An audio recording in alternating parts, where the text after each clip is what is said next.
The official call is under review. Let's go to the monitor.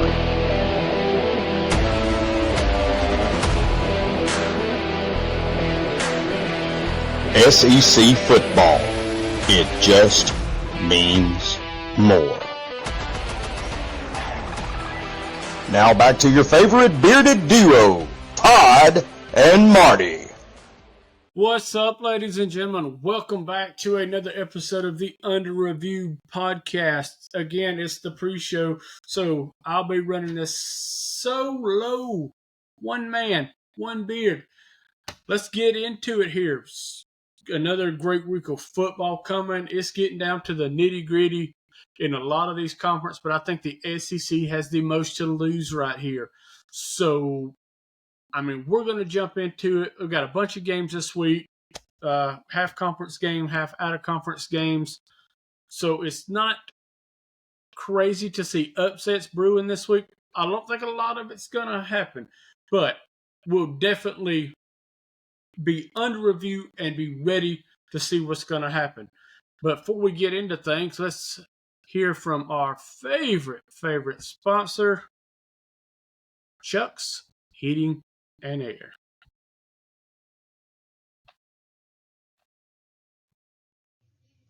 This episode of the Under Review podcast is brought to you by Chuck's Heating and Air. Chuck has over 40 years of service and experience with residential services. He services most makes and models. He is Alabama licensed, bonded, and insured, and locally owned and operated. Are you hot and you're supposed to be cool? Are you cool and you're supposed to be hot? Then you've got a problem. Call Chuck. Area code 256-892-2757. Again, 256-892-2757. Chuck's Heating and Air. Again, a special thank to Chuck's Heating and Air for everything he does for us, everything that he can do for you. All right, so before we actually jump into our slate of games this week, the college playoff has picked up. I think it's out with its third round now. Let's take a look here at the screen if you're following us on Facebook here and there. I don't see, there is a little bit of mix up with the BYU loss. Surprising team here that's in the bye is going to be Boise State in that 4th spot. But Boise State has played really well, 9-1. Alshon Jeffery is making a case for his Heisman. I don't think that'll change too much. I think they can win out as well as Oregon. Miami, possibly, not sure their next game, but they could be in that ACC championship. But don't get it twisted, SMU is right there waiting on them, which I thought was a little surprising, was that SMU was left out. And depending on the other ACC games for this week and next week, with it being rivalry week next week, that I believe SMU can get in if they just finish strong. Well, let's take a peek at our first SEC team here sitting at the, I guess you would call it the second spot here, Texas Longhorns. Their future is left up to them as far as where they can be. Texas has got 2 games left. They've got Kentucky this week, and then they'll go to Texas A&M, which is probably going to be one of the bigger games of the year in 2 weeks, but they've got to get through this week first. Next spot will be held by Alabama. Nope. Is it Alabama? Nope. Georgia. Nope, Alabama. I'm right. In that 9th spot, Alabama has their control of their destiny as far as their, I think, a 52% chance to get into the playoff. Again, they have the Iron Bowl left, and they've got Oklahoma this week. So, really, I think they can handle business and get there. But crazier things have happened in that rivalry week. We jump on down to find Georgia, who is the 8-2 record. Again, you lose anything else here, it's going to put you out. But I don't think that's happened with a pretty light schedule coming. Georgia Tech, UMass. here in the coming weeks. I think they can stay in. Now, that is depending if they do make it to the SEC championship via Bama, Texas, whoever they play, that's looking there. Ole Miss next. Again, the same as some of these, I won't say bubble teams here, but Ole Miss, 2 losses, and what they got. Florida, Mississippi State. Again, they control their own destiny. We have seen some crazy things here lately out of Florida, which we'll jump into that. So I think these teams really have to win out here at this point. This is so late in the stage. I only think there's maybe 1 or 2 teams in this whole playoff, maybe like Ohio State, BYU, or definitely Oregon, Miami, that can take a loss and still stay in the playoffs. And that's going to come down to a lot of these teams in their conference championship. Well, we took a quick look at that. I think there's going to be 2 more before the actual ones come out. This is very subject to change. But I think your top teams that are in this, the top 12, aren't going to change too terribly much within, I would say, 3 or 4 teams here at the bottom, as in Tennessee, SMU are the first 2 out, but then BYU, Boise State, Georgia, how that can fluctuate. So, watch college football this weekend. Watch it next weekend. See where your team's going to be at. All right, ladies and gentlemen, let's get into our start of our SEC play this week. First game, 11:45, as UMass takes their 2-8 record down to Athens to face the 8-2 12th ranked Georgia Bulldogs. And they are 96% favored in this. I don't see it being any other way than Carson Beck and the Bulldogs rolling over UMass. Again, time to start tweaking some of that stuff for bowl season, for your conference championship. See where you're at, because you go to Georgia Tech the following week. Let's work your bugs out. If there are some players that maybe need a rest, let's sit them. Let's do what you got to do to make sure you're in that playoff with the healthiest team that you can have. So at 11:45 on the SEC network, I think the Georgia Bulldogs will handle business and get to 9-2. Next game, another 2-8 team for the 12 o'clock game on ESPN Plus and SEC Network Plus. UTEP travels to Tennessee to face the number 7 Vols. Not really a crucial game. This is a must-win for Tennessee as it gets close to the end of the season. Same as the Georgia, 2-8 versus 8-2. Do what you got to do, Tennessee. Finish strong here. Nico, work out your kinks. Dylan Sampson, push the ball. Pad your stats a little bit if you can. Again, the experts got this in at I think a 96% as well. Should be a non-struggle win. You should go in there, take care of business at Neyland. So let's again go here for the Vols and tighten up this SEC race here early in the morning.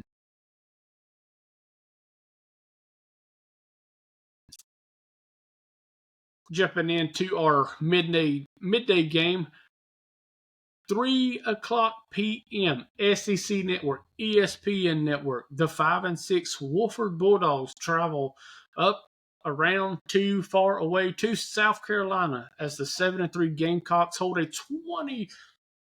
their 21 spot up in the poll. Again, this is another. It's a little bit closer. I think it's 70-30. 7 or 80-26. However the numbers crunch in there, I don't math well. Tennessee is not Tennessee's game. South Carolina will take care, or should be able to take care of business. The stellar defense and especially everything they done last week as far as not relying on their defense, but they showed their offense could really, really play and move the ball. So again, one of these early games for SEC. This is a business decision game. Go win, get a win, finish out your season strong. As where's my South Carolina? You got Clemson the following week. Not say look ahead, because I think later on in our SEC stuff there is one or two trap games still left to play here. But the Swofford team's not very good. 5-6 reflects their record, but the 5 wins are not really big wins, but nonetheless they're wins. So South Carolina takes another win to make their record 8-3.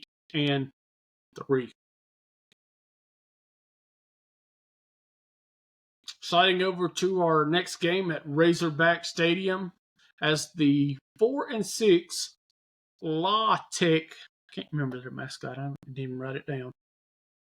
ESPN Plus, SEC Network, 3 p.m. This could be closer game than you want. I would still like to say Arkansas can take this win, but La Tech has competed really well this year in the CUSA. So, I'm not saying that they can't beat them as far as La Tech beating Arkansas, but I think Arkansas has a few more weapons around them that could make this happen. Running game really stout, passing game okay, defense shows up. So this is a closer game here at 3 p.m. than it probably should be. Now watch me be totally wrong and Arkansas win by 30, but the record reflects it could be a close game. I like the Razorbacks here to take this, and I won't say finish strong, but get a playoff bid here with their 6th win, because their record or their game doesn't get easier next week when they travel. Where do they travel? To Mizzou and play. So Arkansas gets the win here, but it might be a tough battle. All right, I believe this is our final game of the week, or before we jump into the games of the week. 23 Mizzou hold up a 7-3 record as they traveled in to the struggling Mississippi State Bulldogs at 2-8, 3:15 game SEC Network.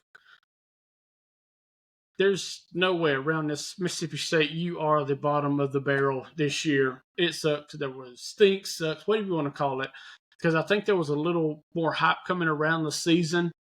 Is where you could get, but 2-8 was definitely not the record you want. Yes, you've had some injury concerns and stuff like that, but I think Mizzou gets it done here. I don't think it's Drew Prime. I think Cook is going to start here. Noel in the backfield, Luther Burden III, definitely more weapons, can take care of this fairly easy game, or should be. Not to say that you won't fight and claw and scratch and make the good drives that you need to make, but Mizzou here is definitely the better team this week here, and I don't want to ever say it can't happen that Mississippi State's going to upset them, but it is Mizzou all the way in this one. I believe that wraps up our early games. Nope, I think we still got one more. Right. Number 10, Alabama Crimson Tide, who is coming off a very powerful win against Mercer, holding up their 8-2, looking for an SEC championship bid and a playoff bid. At 6:30, travel to Oklahoma, and their 5-5 record for this. I don't think it'll be close. I thought for a second it might, but Alabama is going to do Alabama things. Jalen Milroe looked electric last week. Ryan Williams, the 2 touchdowns he scored. A lot of players got playing time last week. Ty Simpson come in. Some of the underclassmen as far as the running back, Young, got some playing time. So I think Alabama takes care of business. And not that they're looking forward to the Iron Bowl, but it could happen. as I talked to Todd about this one earlier. So I don't think it's going to be anything other than Alabama, because Alabama has just been dominant. I think they've worked a bunch of their kinks out. Like we said last week, Alabama's hot when they need to be hot. And looking for the playoff and the SEC championship bid, they do what they need to do right here and take care of Oklahoma early and often. So now I believe we're done with our pre-games of the week, and we'll jump into our SEC games of the week. Make sure I got the right clicking buttons. So our first game, this could be closer than we thought, but the Vandy Commodores pack up their stuff and travel down to Death Valley, Baton Rouge, as the number 22 LSU Tigers look to stay hot. I don't say they're hot, but they're not hot. They got destroyed by Florida last week, so could be a really good game. LSU is the heavy favorite here, 70-30 game. So what can LSU do to find themselves here this late in the season? Definitely not going to the playoff. Definitely not getting in the SEC. But you do want to finish strong and make that case for, I guess, recruiting or something to show that, you're still the LSU of last year, if that's even a word. But Diego Pavia, they had a bye week last week.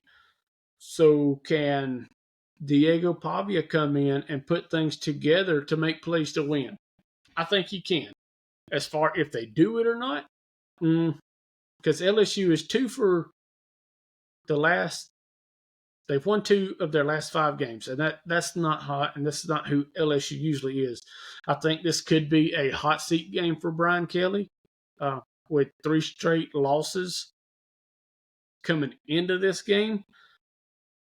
I mean, Vandy has done some crazy thing this year. They're already bowl eligible. Super big turnaround from last year. Coach Karkley's really tested and tuned this team up to where they should be.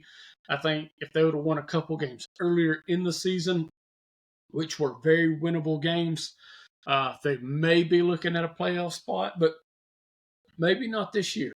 But I think Pavia is going to need a little help. Eli Stover's, a little more production from him would be nice as far as the receiving core. With Pavia leading in the passing category and rushing category, he does need help. And we've said that the last 2 or 3 weeks. And if he gets it, I think they could turn the tables here and beat LSU. But LSU has to figure out, or Garrett Nussmeier needs to figure out what he's doing. Yes, he passed for a high percentage and a lot of yards, but some of his late decision makings really, really hurt them in these last losses. The turnovers, the fumbles, stuff that really are a big play here in SEC plays. So I don't want to hit the upset alert button yet. I think Vandy can keep it close, as we saw last week with Florida, just, chipping away, and finally breaking through that barrier in the late quarters and really getting what they needed to beat this LSU team. So when you turn over at 6:45 to the SEC Network to watch this game, I think I'm going to pick the Tigers here. If they are, I don't consider it an upset because Vandy is way better than we thought they were. It will not shock me if Vandy wins, but I'm going to stick with the Tigers.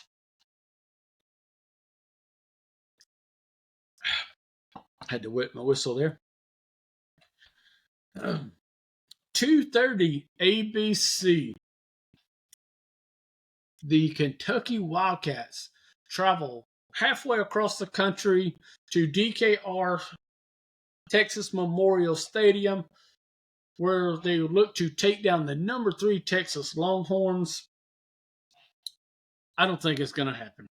I mean, let's be honest. Texas has been one of better teams all year. They've been at the top of the SEC most of the year at a 94% rate to win this one. Kentucky struggling at 1-6 in the conference as we flip it over to Texas's 5-1. I think Kentucky still has a lot. Kentucky has a lot of questions with Brock Vandegrift and I can't remember Sumo Karabi at running back. As far we know they can be excellent players, but I don't think it's enough here. As good as Texas has played with Ewers and that stud of a tight end, Gunnar Helm, have really stepped on it. And last week they showed. I think only scored 20 or 30 points. It was something around there, but they did what they had to do, and I don't think anything changes here for this game. Kentucky's defense is not terrible. I think they're allowed about 20 points per game, which if you look in the grand scheme of things, that's not all that bad. But the problem is your defense is holding up, but your offense can't produce for them. Kentucky's, I think they're 34 points a game, 38-something points a game that they were allowing on offense, or to be allowed against, however you say. Texas is still fighting. Let me see, where's Texas? Texas does have that shootout with Texas A&M next week, but I think you have to win here, which I don't think should be a problem. But yeah, you're going to win. There's no buts about it. Or you shouldn't lose here. And if you do, you have way more problems than you thought about any of this year losing to this Kentucky team, which it's not bad because I think Kentucky had a good win here and there. They beat Ole Miss earlier in the year, so they can do it, but I think with them getting down to the end of the season, they're trying to get through it and start prepping for something else, as in the other sport of basketball, where we know Kentucky can dominate. Make some notes, flip some pages here. Which game is next? Oh, this ought to be a good one. As we go down to Jordan Hare for one of the late kickoffs here in the SEC at 6:30 p.m. on ESPN. The number 15 Texas A&M Aggies tromp into town, looking to continue their bid for the playoffs and for an SEC championship. A lot of things are going to happen for Texas A&M to get in there, as in games as far as Tennessee, Texas, Alabama, and so forth. But this is on paper, this is a closer game than it should be as far as Auburn. Of course, Auburn looked stellar last week, but it was whoever they played when Alabama played Mercer. Who Auburn played? UNL in Monroe. So, at the numbers got Texas A&M. This is a 50-40 game. 57% to 42% in Texas A&M's favor. And as good as Marcel Reed and Le'Veon Moss have played, Marcel Reed with 1,100 yards, 9 touchdowns. Le'Veon Moss, 765 yards on 10 touchdowns, really carry this Aggie offense. Flip to the Auburn side, which this is a night game in Jordan Hare. If you've never experienced that, it's one of the craziest things. The fans are absolutely just losing their mind at this game. I think it's going to be a tough environment for A&M to play. Auburn has nothing to lose. Auburn is here to play spoiler for the next two games.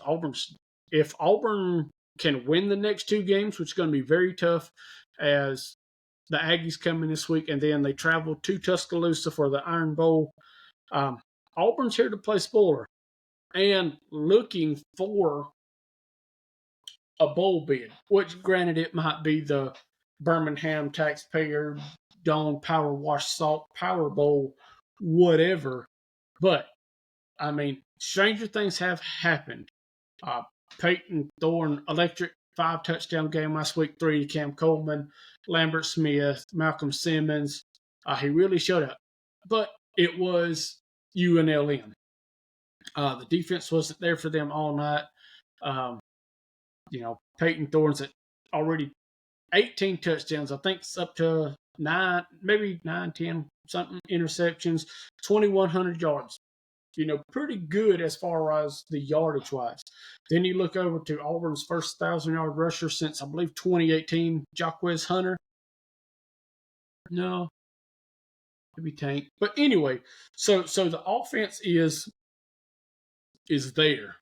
But can Hugh Freeze figure it out with a tougher defense than he faced last week, and putting plays together to make a run at this Texas A&M defense. But I think the keys of the game to this one are going to be defense and special teams. Auburn has struggled a little bit this year in special teams as far as extra points and field goals. Auburn, Alex McPherson being hurt, and Towns, Magoo, whatever, has struggled. But we did have the other guy come in. He hit his first couple field goals. I think it's going to be key. Flip over to the other side as far as defense. Texas defense has been stellar. 21 sacks on the year with 17 turnovers. It is pretty. I'll say pretty good. It's really good in the SEC. I think it's top tier in the SEC. I think South Carolina and Texas and possibly Alabama have more, but it's a really good defense for SEC play.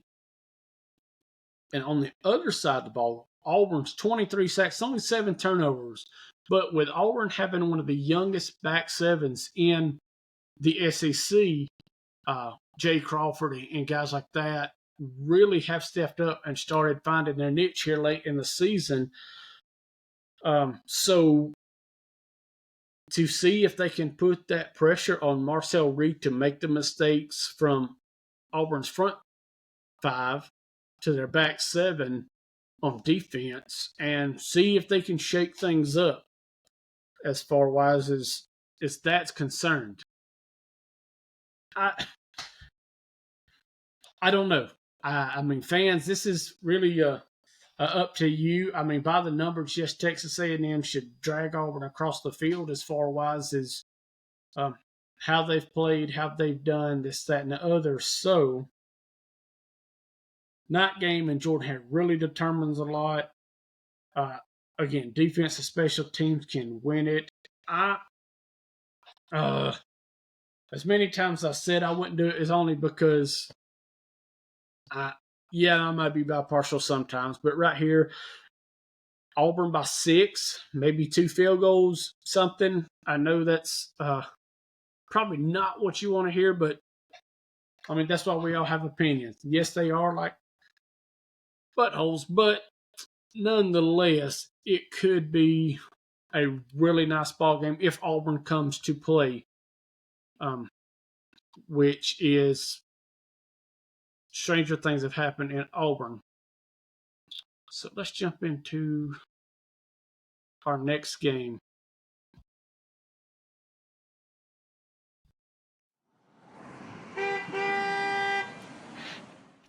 Probably the best game on the slate this week, as far as all games concerned. It has the biggest implications for both of these teams, as our interstate game of the week travels up to Ohio Stadium in Columbus, Ohio, where the number 5 Indiana Hoosiers take on the number 2 Ohio State Buckeyes.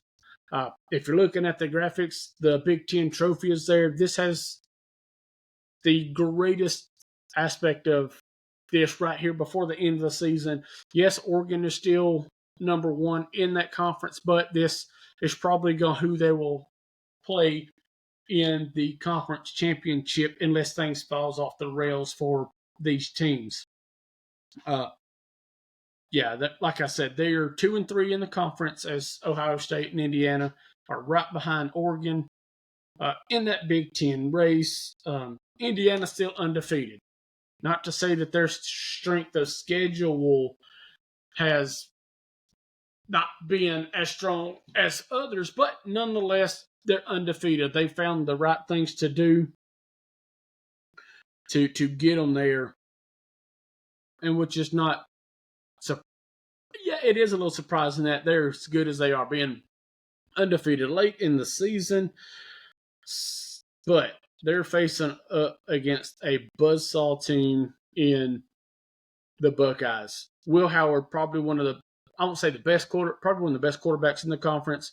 They're /2 Dylan Gabriel and the Ducks. I mean, Will Howard, 2,500 yards, 24 touchdowns. I mean, has really excelled. Not much of a dual threat as far as his legs, but I mean, stays in the pocket, makes the plays, and has got them to where they are. And I think Ohio State has a pretty stellar running back in Quinton Jenkins, 723 yards. Really, I think 5 or 6 touchdowns. Really a 1-2 combo. So, man, I'm super excited for this game. This is the wake up and get moving game. Really flip it over, get up, get you a bowl of cereal. 11 o'clock, Fox Sports is going to be on the call for this one. It just has a lot to offer bright and early in the morning. We talked about some of the Ohio State stats. Jump over and let's take a quick peek at Indiana.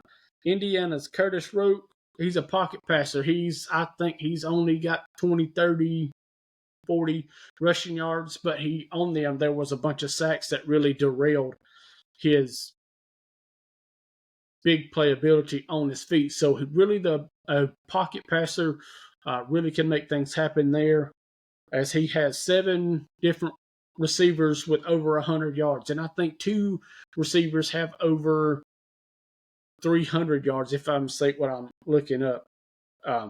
Elijah Scarrett in the backfield, 38 rushes, 685 yards, 6 touchdowns. Really solid numbers for him. Defense, I don't think it's going to be the key, but defense is going to have to be big for both of these teams fighting for that Big Ten championship to see who's going to play Oregon. And I mean, heck, take Oregon out of it. This could be the Big Ten championship. It has that feel, the excitement around this game for Big Ten fans, which, I mean, we're SEC fans. We notate some in ACC, but best game, I think, could be the best game of the week as far as competition-wise, the early game. Just a few more stats. Indiana has scored 275 points, high-powered offense, and defense has struggled a little bit, but only allowing 114 points.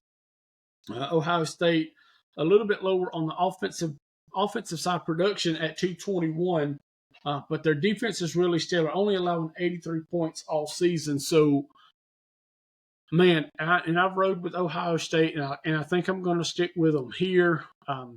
Nothing against Indiana. I think they're a really good ball team, but it's just a business decision. And I say that because I say business decision, but I did pick Auburn again. But I've been Auburn for 37 years, and I don't think another week's going to hurt it.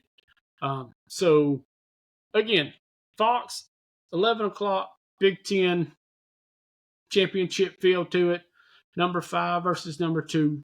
Really good ball game. Let's go Buckeyes.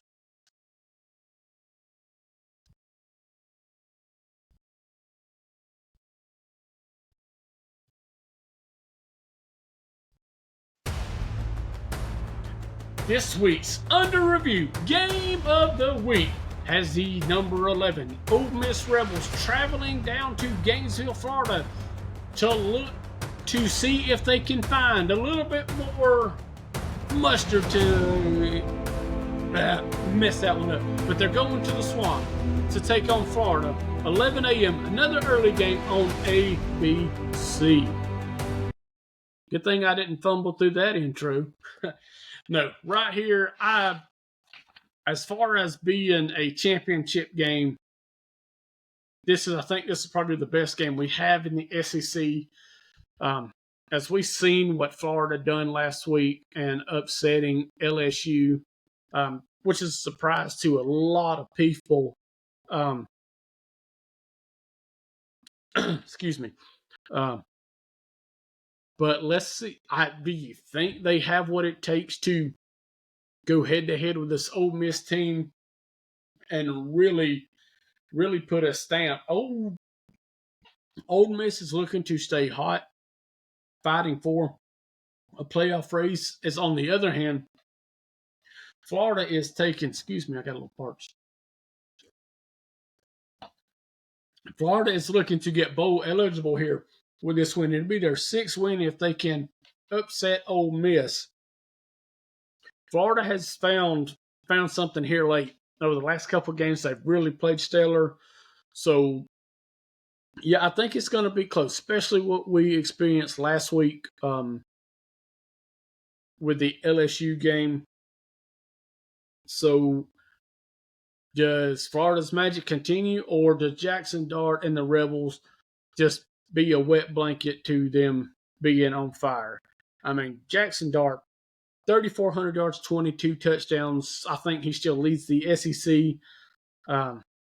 Weapons around him. Trey Harris, 59 carries, almost 1,000 yards, 6 touchdowns. Henry Parrish. Oh, wait, that's Trey receiving. Henry Parrish, 10 touchdowns on the year running. Really exciting if the defense is not stuttered out, we have seen this Ole Miss team just be lights out at some points, and then we've seen them struggle, especially like the loss to Kentucky and stuff like that. At the beginning of the Florida game last week, we weren't sure if DJ was going to play. Surprise, he played. They end up beating LSU. I mean, Lagway, 1,200 yards, 22 touchdowns. And I think a surprise to this year is how well that Jaden Bruh has, I can't never say that right, 95 carries, 476 yards on 7 touchdowns.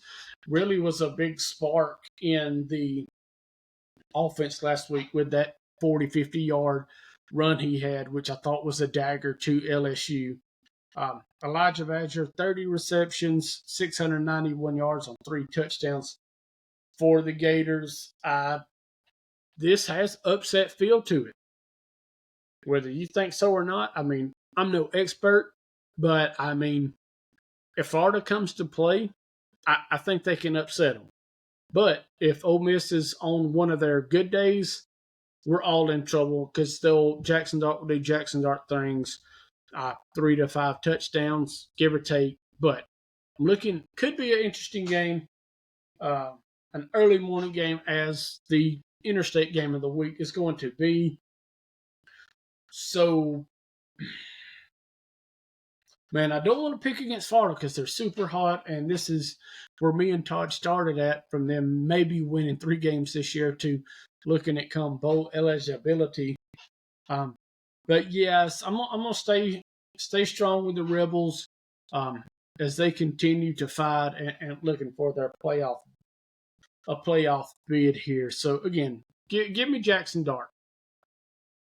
All right, ladies and gentlemen, that really wraps up our games. Excuse me, our games of the week. Super exciting week. I mean, there's the next 2 weeks. There's a lot on the line.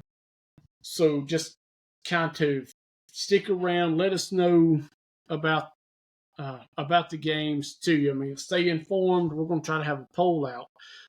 But Monday, we'll start our best SEC all-time logo tournament. And I believe week 1, I think we're doing alphabetical order. It's going to be the Crimson Tide. So there are like I said, we're going to present you with 4 or 5 different logos that they've had through the years to get your interest and your opinion. What's the best one of all time for Alabama, and then later on for the other teams. This is one of my things I've been super excited about. Really looking forward to jumping in this with Todd and the rest of our creative team to see what we can find to help put good quality out for you guys. So, with that being said, I want to say thank you for taking the time to listen. Whether you know it or not, I started at 6:30 this morning, getting an early start. Hope you enjoy the episode. Again, I always want to thank my host, Todd, our guys over at the Dadpod, Hunter and Nick. Go give them guys a listen. Hayden Coker, HCS Media. Awesome content. He had to put on a really good show. Tyler Huff from Jack State was on with him last week. Of course, that's where Hayden goes. Brandon's been a little bit under the weather this week. Hadn't been around much. He's been super sick. Just want to continue to keep him in your thoughts and prayers as he gets better. Jud, man, thanks for all you do. Spoke with a lot of with these guys this week. Just, man, love having them a part of our team. I can't say enough for our fans and everybody who's kept us going through this first year of running this thing. Again, I guess I could put that slide before that one, but I'm no marketing wizard by anything. But again, thanks for hanging out with us. Hope to see you next time on Under Review Podcast. Thanks for making the call to go under review. Join us next time as we go to the monitors. Until then, keep your flag handy.